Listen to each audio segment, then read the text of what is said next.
Greetings, fellow conquerors, and welcome back to Ayuthayya here in EU4, where we're gonna do some stuff. First of all, we unlocked the tech for temples. We have some money, so I'm gonna build some temples. We're gonna make more money as a result of this, hopefully, at any rate. Now, part of a problem here is that most of our provinces, well, suck would be a mean word. Most of our provinces are jungle, which means that they suck. But anyway, we're gonna have to worry about developing at some point, and some point soon, because the thing is, eventually this tech penalty is going to become problematic, and we're gonna have to develop our provinces to expand. Now, this is going to be a convenient thing for us, because we'll be able to spend our administrative and military points on development to embrace the Renaissance, while meanwhile we use our diplomatic points to get exploration, as well as expand our national ideas. So, our current milestone, however, that we're going to try to get to... Oh, hold on. We're going to get some karma for free. That's an event that doesn't suck. Alright, I'm okay with that.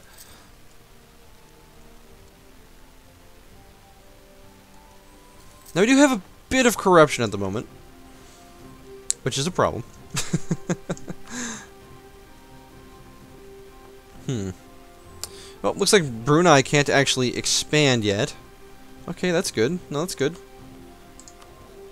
Now, the thing we want to ask ourselves is, you know, do we want to save for better Diplotech, or do we just want to start taking exploration ideas, like, immediately? Because there's a lot we could start colonizing if we just take this now. However, our economy is not really where we'd want it to be to do this yet. But we can get there. We can make this work. Alright, looks like Ligor is still working on coring this province. Now, one thing I am thinking about doing, since we're ahead of time, is boosting our stability by 1, so that the prosperity of all of our provinces starts to grow.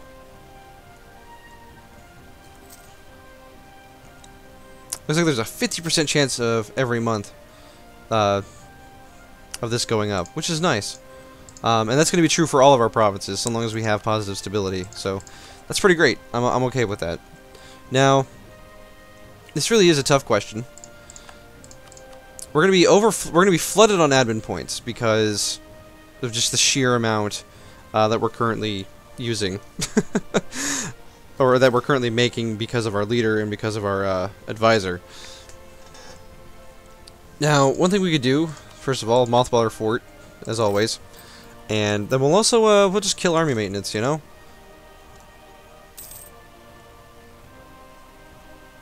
Looks like most everyone is chilling out. Now, once Ligor gets done, coring this province, it will be done, when will they be done? I don't know.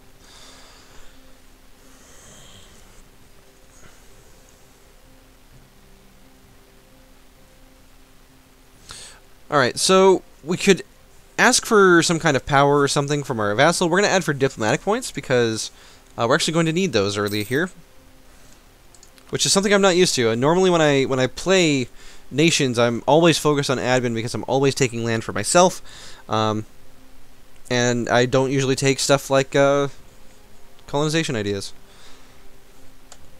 So that being said, let's go ahead and, well, let's look for our corruption to tick down to at least, like, 2 before we do that.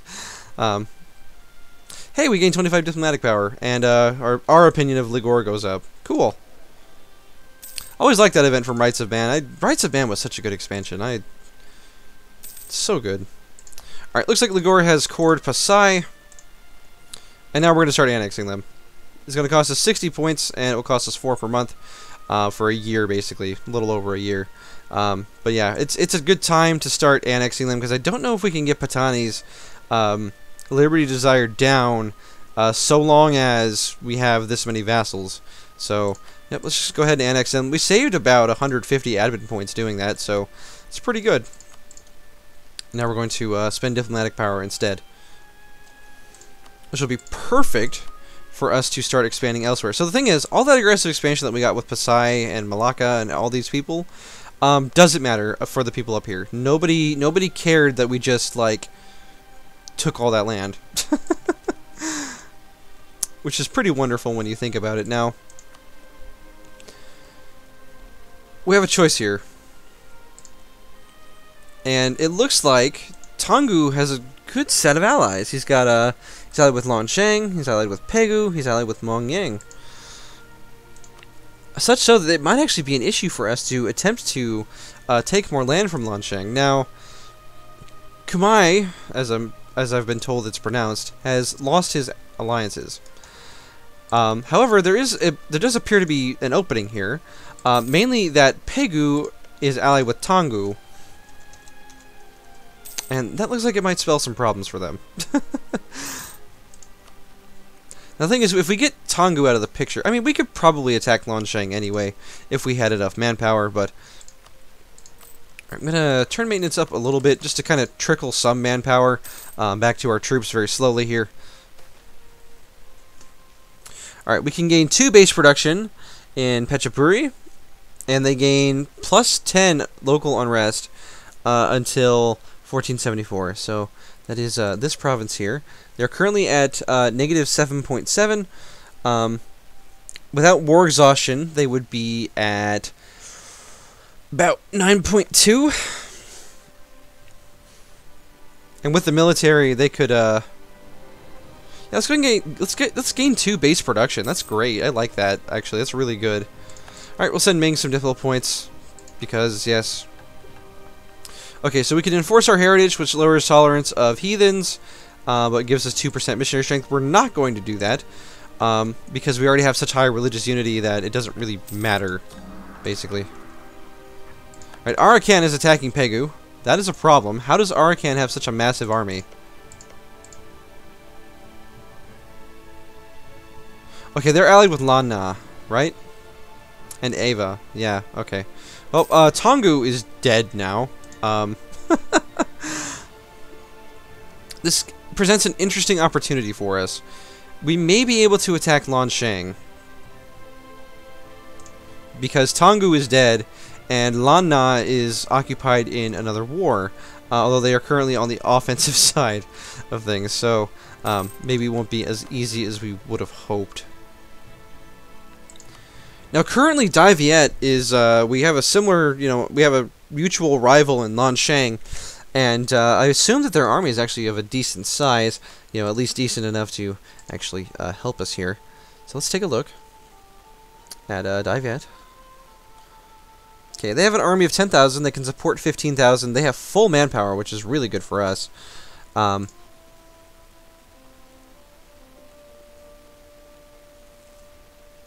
we're going to stop building our spy network in Pegu, and we're going to look instead to expanding into Lansheng. After we get an alliance with Dai Viet. Let's just go ahead and get that squared away.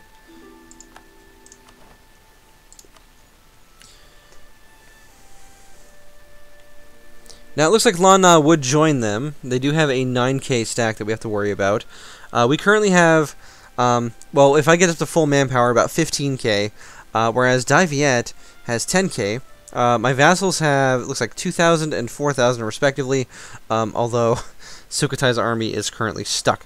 Ligor would have been our best bet, however, we're currently vassalizing them, which is obviously a problem, trying to get to that purpose. So, what is Lansheng's army like?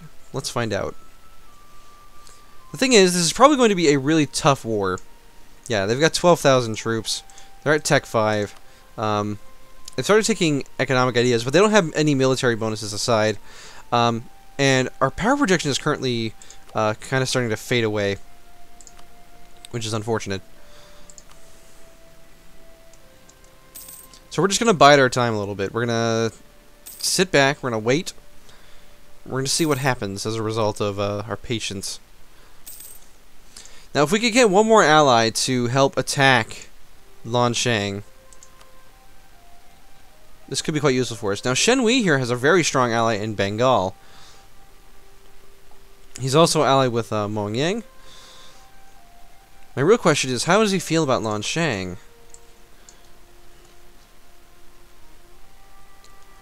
He is friendly towards Lansheng. That is unfortunate, because that means that we're not really going to be able to use him as a potential ally if we were to fight Lansheng. Now, what we could do is just attack Kumai.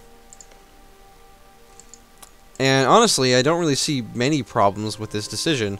We've got plenty of administrative points. They don't have any allies, and it would just be an overall very easy war. Minus the fact that we don't have, like, any manpower left. So we may want to look into that before we start this war. We're going to wait one more year, and then we're going to pick up the first point of admin tech. Or the next section of admin tech. Now, when can we reset our focus? It's going to be in 1470.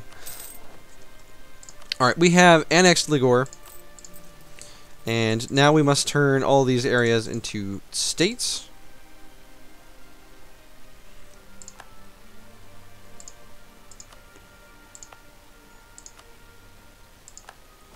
And thankfully, because it was our vassal, it does not cost us any admin points to integrate, except for Pasai, which was actually still a state.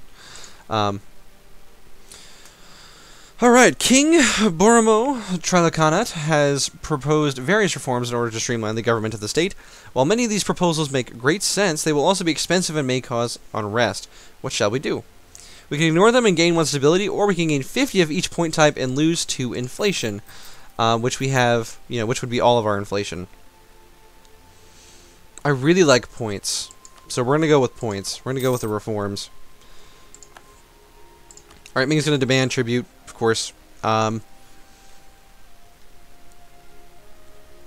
for the next 13 years, because we're picking up this technology early, we're going to get 20% production efficiency, lose yearly corruption. That's awesome, actually. I really like that.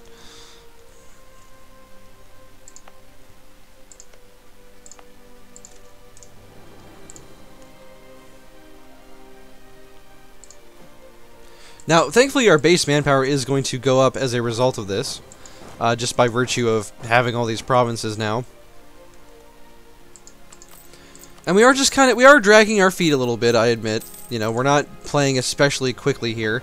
And one thing we can definitely do in the meantime, while we're at peace, is go protect trade in, I think our home node would be the best place, although apparently in Bengal, it would be a better profit because we're transferring trade power from there. Let's go ahead and send the fleet to go trade in Bengal. Meanwhile, we will send this transfer fleet back.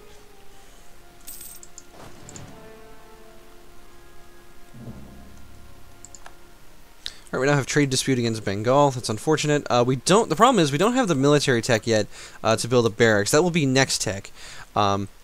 Now, it will estimate that we will have this by 1469, and that'll be a really, really nice thing to have. In the meantime, I am going to build another temple, simply because, more money. Now, we currently have a build cost reduction from, I think, a modifier of some kind, right? Maybe it's our ruler? No. Why are our buildings cheaper? Hold on. It didn't look like I just paid 100. Does this province have a modifier? Like,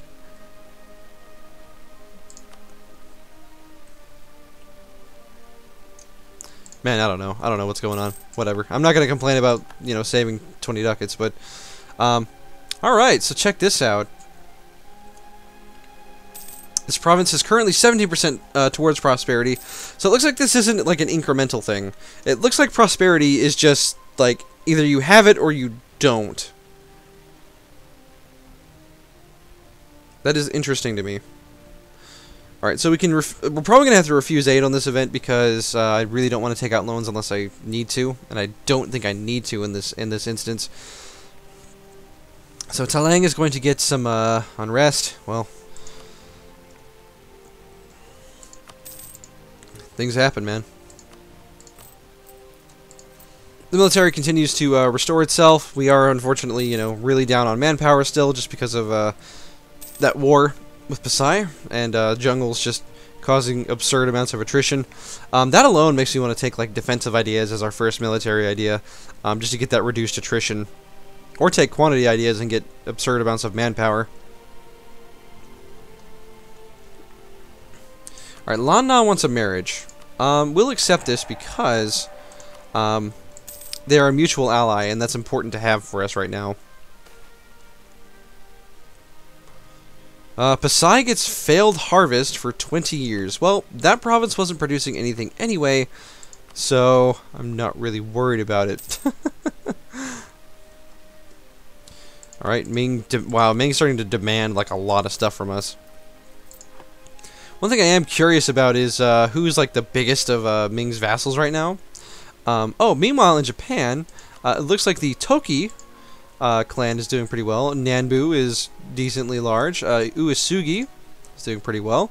Otomo is taking over the lower part. Hosokawa still exists, but they're not really doing that great from the looks of things. It'll be interesting to see who wins the shogunate, though. It will be interesting.